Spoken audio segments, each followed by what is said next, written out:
Ja, v kmetijski oddaji pogovarjati se o prehrani je nekaj, kar pritiče, in predvsem takrat, ko se pogovarjamo o tem, kako na kakšen način bomo preživeli v tej naši mali deželici, takrat še toliko bolj. In predvsem se mi zdi, da nekateri, ki imajo polne žepe denarja, razmišljajo o tem, no ja, saj greš v trgovino in kupiš. In veliki, pa naj si bodo to veliki trgovski kompleksi, kot na primer Walmart, razmišljajo o tem tako: vzeti tisto, kar nam pripada, organizirati tako, da bomo poceni kupili in drago prodali. In to je približno logika vseh tistih, ki prodajajo. Pri nas pa bi morali v tej mali državi predvsem razmišljati o prehrani. Strateško bi moral biti to prvi element vsakega političnega manifesta in pogovarjati bi se morali, kako, na kakšen način bomo preživeli takrat, ko ne bo več možno kupiti na trgu, ali pa kako lahko samooskrbno ravnamo. V prejšnji oddaji smo o tem veliko govorili, sedaj bomo pa še pogledali, kako, na kakšen način se s politične plati o tem pogovarjajo tisti, ki stojijo tudi na evropskem parketu. In predvsem se mi zdi izjemno pomembno, da rečemo kaj na temo prehrane, torej kako, na kakšen način ravnati. Poslušajmo. Ja, mi se že več kot 2 leti borimo za to, da bi ozavestili tudi našo politiko, da je hrana prepomembna vrednota, prepomembna kategorija, da bi jo zgolj samo prepuščali birokratskim predpisom, ampak da smo kot ena zrela država dolžni poskrbeti tudi za naše najranljivejše skupine ljudi.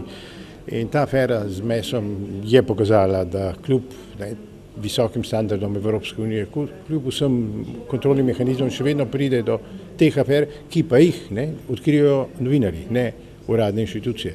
Kar pomeni, da ne moramo trditi, da je nadzor vsemogočen, da je absoluten. In zato se mi zdi pomembno, da se zavemo tega, da ne samo kako je prišlo do razkritja ali pa sploh do te afere, ampak da se to zopet lahko ponovi. In zato da se mi zdi nujno, da čim bolj skrajšamo te prehrambene verige od vil do vilic, da pripeljemo naše lokalne pridelovalce na krožnike naših otrok, naših starejših, naših bolnikov, na način, da damo prednost kvaliteti pred seveda ceno. Je pa od naše države odvisno, kako bo strla ta oreh in se odločila o tem zelo pomembnem vprašanju, kaj zanjo pomeni varna, kaj zanjo pomeni zdrava hrana. In tu se mi zdi, da dileme ne bi smelo biti, ker po eni strani rečemo zdravje, po drugi strani cena, mislim, da moramo dati prednost zdravju. Ja, namenoma nismo takrat, ko je bilo to najbolj vroče v evropskem prostoru, namreč, ko smo se pogovarjali o problematiki mesa, razpredati o tem, ampak sedaj v tem času, ko lahko razmišljamo o tem na drugačen način, da namreč samo tisto, kar imamo posejano doma, zagotovo lahko uberemo, in da če se jutri zgodi, da se trgovine zaprejo, bomo ostali brez vsega, tudi v hladilnike lahko napolnimo za kakšen dan ali 2. In predvsem bi lahko rekel, ne v političnem smislu, ampak v prehranskem smislu je v prejšnjem obdobju bilo poskrbljeno to na način samooskrbe. Samooskrba je bila 70% in predvsem na podeželju. Saj se spomnite, kako smo govorili, da se z avtomobili veliko te hrane odpelje v Ljubljano in tako naprej. Ko bi se je le še več, razmišljam danes, ker danes pravzaprav vrtičkov pol ni več in samooskrbnost je šla rakom žvižgat. Danes imamo večje kmetije, majhne počasi umirajo in pa predvsem mogoče se doma na nek način vračajo domov tisti, ki doma pridelujejo hrano. Pa vendarno, kaj se vam ne zdi, da je mogoče včasih, gospod Šoltes, bilo poskrbljeno za ta samooskrbni moment ali pa za verodostojno zdravo hrano bolje poskrbljeno? Ja, preprosto vse tisto, kar je bilo nekoč funkcionalno, kar je delovalo, smo v imenu razbijanja reliktov socializma pravzaprav razgradili. In to se pozna tudi danes. In zdaj počasi spoznavamo, da recimo sistem zadrug, sistem tudi nadzora, tudi malo večletno planiranje vnaprej, kjer država ima svojo vlogo, ni bilo nič slabega. Po eni strani je omogočilo predvidljivost trga, predvidljivost tudi preživetja in tudi pomoč kmetom je bila drugačna, kot je bila danes. In če zdaj pogledamo v Sloveniji, imamo poprečno starost kmeta, eno med višjimi v Evropski uniji, kar pomeni, da očitno je treba narediti radikalen preobrat za to, da ta poklic zopet naredimo pomemben, kar vsekakor je, predvsem pa tudi zanimiv za mlajše generacije. In če kaj, potem lahko tudi s tem, o čemer govorim, tudi s tem, da približamo pot lokalnih hrani do teh najbolj ranljivih skupin, na ta način odpremo tudi to povezavo, tudi na ta način odpremo možnosti boljše eksistence in više prodajne cene za kmete. Ja, problematika samooskrbe je bila takrat v tistih časih za njo poskrbljeno pravzaprav na tak način, da so bile vse subvencije vezane na pridelavo. Kolikor si ustvaril, toliko si dobil. Danes pa je to zaradi evropskih direktiv poskrbljeno tako, da dobiš subvencije samo, če imaš zemljo, ali kaj pridelaš ali ne pridelaš, to pravzaprav že ni niti več pomembno. In tu se mi zdi, da je predvsem spet napad velikih na majhne izjemno velik in da se tu udejanja pravzaprav monopol, bi temu lahko rekli. Naš trg je bil samooskrben in nikomur ni ničesar hotel. In predvsem bili smo samooskrbni tudi to, da v Kopru ali pa tam na severu je raslo vse, od tam pravzaprav vse, kar potrebujemo. In to je tista veličina. Se vam ne zdi? Treba je reči, da evropski trg je ogromen na področju kmetijstva in mi ga ne ogrožamo, če temu tako rečem, ne vplivamo z našimi predlogi bistveno na rušenje ali pa za nova ravnovesja pri pridelavi bodisi mlečnih izdelkov, mesa ali pa zelenjave. Še več, mislim, da imamo mi kar veliko težavo ravno v tem, ker smo tudi na nekaterih področjih ali pa produktih slabše samozadostni, kot smo bili pred 40 ali pa 30 leti. In tu se mi zdi, da je treba narediti ta korak naprej in zato pravim, za hrano smo odgovorni sami in narod, ki želi imeti normalno prihodnost, mora biti zdrav in hrana je gotovo pot do tega in tudi zato se mi zdi pomembno, da se te stvari uredijo z našimi odločitvami.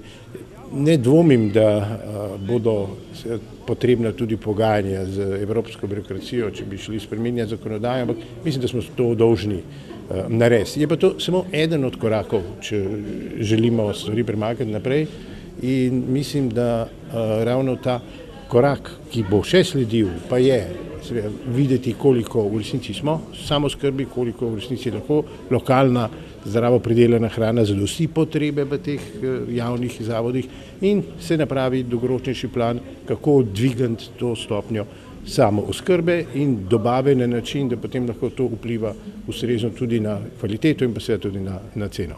Poglejte, razmišljamo o tem, kako bi se samooskrbeli, razmišljamo, kako bi zadostili potrebam po zdravi hrani in tu se mi zdi, da je predvsem zadružništvo tisto, ki bi lahko odigralo svojo vlogo. Namreč v vseh raziskavah se kaže, da je predvsem zaradi tega, ker je naša njivica majhna, združevanje potrebno, da se zadosti tistim potrebam, ki jim lahko rečemo potreba po zdravi hrani, po zdravi domači hrani, tisti, ki jo lahko pridelamo doma. Vendar z zadrugami je v zadnjem času kar hudo. Tukaj recimo zadruge lahko igrajo pomembno vlogo. Jaz sem si pred dnevi ogledal eno od večjih zadrug na Primorskem iz Kopra, Agrarijo, ki je tipičen primer zelo dobre prakse sodelovanja z lokalnimi pridelovalci.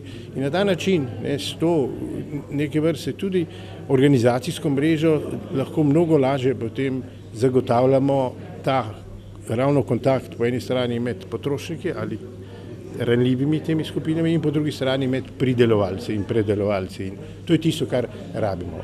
Se pravi, po eni strani spremembo sistema javnih naročil, da se hrana izvzame iz tega sistema in postavitev mreže, ki bo omogočala ta stik, pregled in pa seveda tudi možnost potem naložb in pa odločitev, kaj pridelati, koliko pridelati tudi za prihodnje. Gospod Šoltes, vi ste bil eden od prvih, ki se je ukvarjal z javnim naročanjem. Spomnim se tistih prvih vaših pomoči. Pa vendar, kako danes gledate na to prehojeno pot javnega naročanja, ki se mi zdi, da bolj omejuje, kot pa spravlja v napredek neke možnosti po kvalitetni, poceni hrani, predvsem pa tisto, kar je najpomembnejše, po zdravi hrani. To zakonodajo imamo že več kot 20 let o javnem naročanju in lahko kar trdim, da na nekaterih stvarih ni prinesla pozitivnih učinkov. Kvečemo obratno. In eno od teh stvari je tudi hrana za te ustanove, se pravi za javne zavode. In mislim, da edina radikalna in potrebna rešitev je izvzetje iz sistema javnih naročil, tako kot so iz sistema javnih naročil izvzete določene druge stvari, recimo nakup prodaje nepremičnin, razne odvetniške, arbitražne storitve. Skratka, tukaj imamo manevrski prostor v svojih rokah in na ta način odpremo ravno ta prostor, ki je zdaj zbirokratiziran v smislu postopkov, ki zahtevajo potem ali pa privedejo velikokrat ali pa pretežno do najnižje cene kot edinega kriterija. Ker če stvari postavimo na širši nivo, se pravi sodelovanja in planiranja v neki širši lokalni skupnosti, potem govorimo lahko tudi o izboru živil, o kvaliteti, predvsem pa, kar je zelo pomembno, kar je pokazalo tudi to poljsko meso, nadzor. Nadzor nad kvaliteto je mnogo lažje, če ti to predeluješ in predeluješ v domačem lokalnem okolju.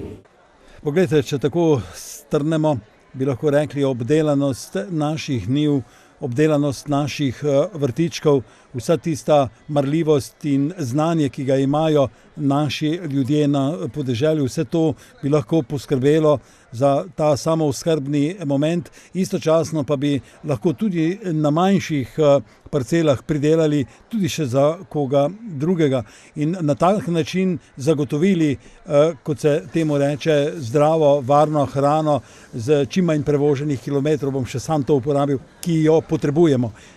Kako, na kakšen način vi pravzaprav gledate na to? Sam mislim, da bi bilo potrebno v strateškem smislu poskrbeti za to, da bi se to zgodilo. Država se mora odločiti, kaj njej pomeni zdravje državljanov, kaj pomeni njej zdrava hrana in kaj pomeni njej prihodnost. In na ta način se mora tudi odločiti, kaj bo financirana, kaj bo spodbujala in mislim, da pri hrani ne bi smelo biti nobenih kompromisov in z vso odgovornostjo trdim, da bi morali najti, ker Slovenija ni revna država, dosti sredstev, da se ta projekt tudi uspešno zaključi in izvede. No pa recite še, kaj bi bilo potrebno postoriti, pa ne postavljam vprašanja, kar vi povejte. Mislim, da je tudi organizacija, ki jo imamo dan danes, govorimo o sistemu, ki prevladuje v tem stiku med javnim in zasebnim sektorjem, se pravi s sistemom javnih naročil, se je že večkrat pokazalo, da sistem dostikrat se pravi nagrajuje neke druge učinke, ne pa ključne, to pa je, da se zasledujejo cilji, ki se jih želi za določeno politiko izpeljati. In pri hrani se je tipično pokazalo, da tudi zaradi tega tako imenovanega zategovanja pasu, strogih omejitev pri ceni, ki jo je dovoljeno porabiti za recimo šolske obroke, prihaja do teh anomalij, da so potem šole, vrtci prisiljeni uporabljati najnižjo ceno kot edini kriterij, kar pa seveda ima potem negativne učinke na vse. Ja, resnici na ljubo, to zadnjo povedano je največji problem naše prehrane v osnovnih šolah in vrtcih in zavodih. Namreč prehrana je povsem podcenjena in misliti samo, da bo nekdo delal za to socialno varnost, to je preteklost, to je stvar, ki so jo udejanjali pred 29 leti. Mi pa bomo šli kljub temu naprej na prehranske izzive in sicer na etno-kulinarične dneve na grmsko kmetijsko šolo, natančnejše na gostišče na trgu, kjer se je odvijalo tekmovanje.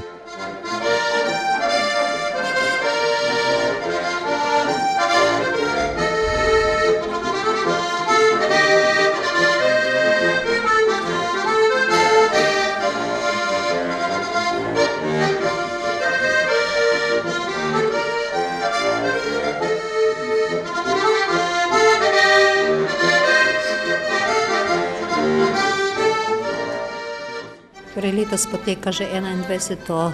tekmovanje in srečanje na temo etnološke in kulinarične značilnosti Slovenije. Letošnja tema je kako z ostanki hrane.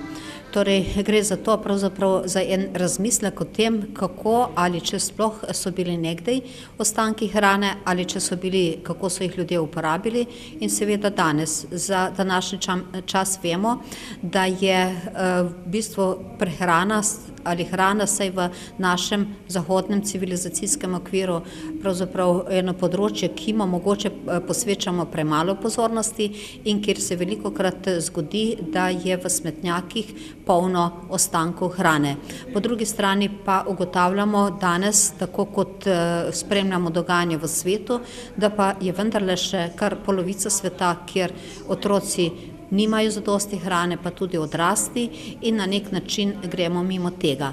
Torej, pri današnji tematiki in tudi pri nalogah, ki so jih dijaki izdelali, gre za to ozaveščanje, da bi se pravzaprav zavedli, da je hrana dobrina in da nekako tudi, ko hrano kupujemo, da je ne kupujemo več, kakor je pravzaprav porabimo. Vkolikor pa nam hrana ostane, da to hrano lahko še zmeraj v bistvu obdelamo in jo uporabimo v nekem drugem receptu, ravno tako v naši kulinariki.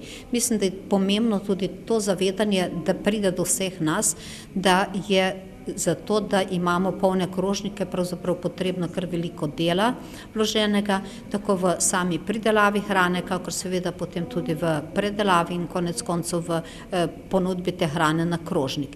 In da, ko gledamo odnos do hrane, v bistvu na nek način kažemo tudi odnos do vseh tistih v verigi prehranski, ki se s to hrano ukvarjajo, ki jo predelajo in v bistvu pripeljejo do končnega potrošnika. No, skozi čas se je odnos do hrane spreminjal, namreč razmišljanje o tem, da je potrebno preživeti, se je vedno začelo na njivi in vedno je bilo potrebno, če se je le dalo pridelati zase tisto, kar je bilo potrebno za samo prehrano. Ravnateljica, pa povejte vi. Torej, lahko ugotavljamo, da se je ta odnos do hrane v bistvu dejansko spreminjal skozi časa. V časih, ko smo nekako pridelali hrano, pa je še kmetje sami niso imeli zadosti za preživetje skozi leto, je logično, da so imeli zelo veliko spoštovanja do hrane in mislim, da se je v tem času tudi uveljavil pregovor o kruhu, torej, če pade kruhek ti na tla, poberi in poljubi ga. Potem seveda vemo, da je šel razvoj znanosti, tehnologije neizmerno hitro naprej in se je to poznalo potem tudi na področju industrializacije kmetijstva in seveda tudi živilske industrije in prišlo je do tega, da je tako rekoč postala hrana izjemno poceni. In vemo, da v polpreteklem času celo, da se je dogajalo, da celo na podeželju v bistvu ni bilo več vrtov, kjer bi predelali osnovno hrano, osnovno zelenjavo in vse tisto, kar pravzaprav potrebujemo za vsak dan. Mogoče se je danes v tem smislu rahlo spremenilo, da se vendarle počasi prihaja ta zavest ljudi v ospredje in sicer predvsem v povezavi z lokalno predelano hrano, da to spoznanje o tem, da tisto, kar prihaja iz lokalnega okolja, da je vendarle bolj zdravo, da nima strupa prevoženih kilometrov in da na nek način omogoča tudi v bistvu zaposlitev lokalnega prebivalstva, vpliva na to, da se ljudje ponovno vsaj rahlo obračajo proti lokalno predelani hrani. Dejstvo pa je tudi to, da smo vsakodnevno bombardirani s številnimi letaki, zgodbami o tem, kako je hrana, ki jo bomo kupili ob nekem drugem izdelku, tako rekoč lahko rečemo po 1 evro ali zastonj in gotovo tudi to na nek način vpliva na podzavest človeka, da si skratka nakupi več hrane, kakor jo potrebuje. Mogoče je to tisto še v človeških genih, ko so si ljudje skratka v zgodovini tudi kopičili stvari, zato da so v bistvu lahko preživeli oziroma nekako se počutili varne. Mogoče to ostaja tudi danes v teh naših genih, da si potem naberemo hrane več, kakor je dejansko potrebujemo, ne da se zavedamo, da pravzaprav imamo do trgovine tako rekoč samo par korakov in si lahko kupimo tudi naslednji dan tisto, kar potrebujemo. Kruh ni več modern, kruh ni več tisto najnujnejše za to, da preživimo. Na nek način je izgubila ta pomembnost kruha. Včasih pa je bil pojem prehranskih navad. Tudi to so ugotovili dijaki in študentje. Kruh vendarle še danes šteje kot neko osnovno živilo, vendarle pa se moramo zavedati, da pravzaprav tudi v tem, ko govorimo o nekako o zdravi prehrani, da kruh izgublja to osnovno svojo funkcijo, ki je imel včasih in v bistvu ostaja osnovno živilo tistih deprivilegiranih slojev, torej ljudi, ki nimajo nekako zadosti sredstev za preživljanje, medtem ko bogatejši sloj v bistvu zmanjšuje kruh v svoji prehrani. Mogoče je pa napaka v tem, da se vendarle še zmeraj nakupi preveč kruha, ki se ga potem ne uporabi. Problematika prehrane, predvsem ranljivih skupin, osnovnih šol, vrtcev, srednješolcev je izjemno velik problem. Kaj menite? Ja, to zagotovo so problemi, s katerimi se vsi srečujemo in o katerih je treba tudi v šolah govoriti. Jaz tukaj vidim priložnost za medpredmetno povezovanje, za tudi širjenje vseh kompetenc, ki jih želimo pri učencih in dijakih spodbujati. Tako da to se mi zdi tema, ki je vredna pogovorov in tudi kakšnega širšega, tudi takšnega raziskovalnega dela, kot smo ga danes srečali. Poglejte, zdi se mi, da razmišljamo o hrani kot o nečem, kar pravzaprav je samo po sebi umevno, da je to nekaj, s čimer pravzaprav moramo zadostiti vse, ki to potrebujejo, ne glede na to, kakšen je zaslužek pri delu, ki pravzaprav producira to hrano. Hrana je postala sama po sebi umevna dobrina, ne predstavljamo si, kako bi bilo, če ne bi bilo. Mislim, da tudi učitelji že v osnovnih šolah in tudi v srednjih šolah so pozorni na to, se srečujejo, opozarjajo na ostanke hrane, s katerimi se vsakodnevno srečujejo pri dnevnih obrokih, ki so tudi res mogoče v tem smislu precenjeni oziroma sami po sebi umevni, tako da otroci ali pa dijaki, študentje nimajo tega občutka, da delajo nekaj narobe, če hrano zavržejo. Današnje etno-kulinarične vsebine pravzaprav opozarjajo na zavrženo hrano, na nekaj, kar bi se morda dalo tudi še predelati, dodelati, ali pa preprosto, če bi pazili na to, kako se prehranjujemo, do zavržene hrane sploh ne bi prišlo. Jaz vidim tukaj le eno tako priložnost na Zavodu za šolstvo in tudi po šolah seveda imamo več projektov, ki spodbuja podjetnost. In recimo zavržena hrana, pa tudi ta način, kot je danes predstavljeno, se pravi to, kar v šolah že počnejo, je priložnost za šole ravno v tem smislu, da ozaveščamo vse uporabnike od najmlajših do tudi starejših, da hrana ni sama po sebi umevna, ampak da jo je treba tudi spoštovati, uporabiti tam, kjer se da, tudi kdaj ob neupoštevanju tistih predpisov, ki nas omejujejo s tem. Ja, veliko je tistih vsebin, ki bi jih na temo zavržene hrane lahko obdelali v projektih ali pa kar tako, ko razmišljamo o tem, kakšni smo, kaj je naša kultura, naše kulturno izročilo.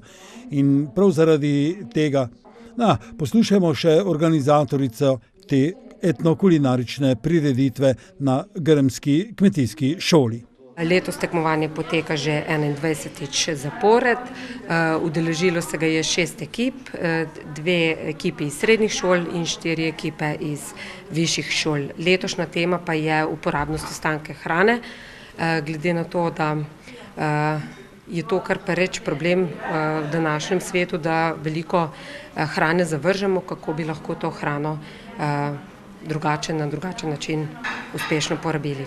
Dijaki in študentje so v bistvu morali raziskati na določenem kraju, kaj recimo se iz ostankov hrane lahko da izdelati.